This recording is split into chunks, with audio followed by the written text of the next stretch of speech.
Rhegan White, we are here with you today at Patchett's. You have organised a fantastic evening here with Mr. Conrad Schumacher, which we'll talk about in a moment. But how did you find this man? How did this start? And did you end up as a Grand Prix rider? Just quickly talk us through your little story. Well, my little story started about 10 years ago at Hickstead. I was there watching. I was an owner at the time, and Conrad was there. He was in the throes of training the British team. And I was introduced to him at a dinner, and I really liked him. We got on well. And about 6 months later, I was given the opportunity to host him at my place in Gloucestershire at Adero Dressage Centre. And he came and did a training session for the British young and up-and-coming squad. I can't remember what they called it in those days.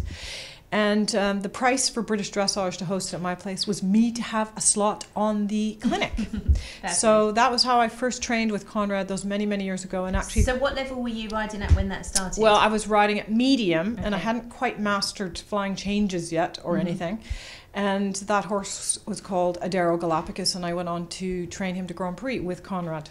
Wow. So very exciting. So do you think you would have got him to Grand Prix without Conrad? I don't think I even considered the possibility of getting a flying change that day. And again, I felt completely outgunned with all these amazing mega horses. But it turns out that my Cell Francais was very talented, and I did get him over, I guess it took me 6 years to get him to Grand Prix, but we managed to go over to the continent and represent Canada, which was a very proud moment for me. Wow. At Small Tour, Prix St. George and Inter 1, and then we carried on and did the Inter 2 and the Grand Prix here nationally in Great Britain. So how important are the scales of training to you? I mean, as a trainer now, talking to riders that are, maybe at medium level, what would be your advice? Well, I think classical training in the manner that Conrad teaches it, and the German school of classical training is the most important element of good dressage. And I can spot a classically trained dressage rider who has those principles who's been taught that from the beginning, just by looking at them trot down the center line. Really? So give us an example of a difference. What would you say? Well, you see harmony between the horse and rider. You see relaxation, suppleness in the back, swinging tail, foaming mouth, good in the neck, sitting down a little bit on his hocks, even if it's at novice level. They're relaxed, they feel good about themselves because they've been trained correctly, probably a little bit more slowly, but in the correct way. So they're very happy to be there. They're happy people. And is that, in your opinion, what the judges are looking for? Is this how people are going to get their scores up? Absolutely, what the judges are looking for. That is one of the key things. And as a dressage judge, it's what I'm looking for. If I see gnashing teeth and swishing tail and hollow back, obviously not what I would call harmony. So if a dressage rider goes to a show, does a medium test and gets a score sheet that says hollow, unrelaxed, not very submissive, comments like that, which is quite normal, what would you suggest they did?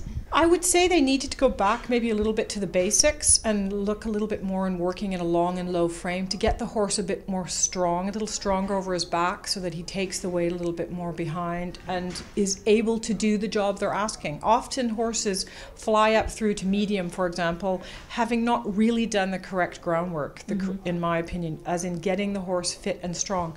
Like every athlete, a horse must muscle up and become strong to do the job he's asked to do, and often that doesn't happen.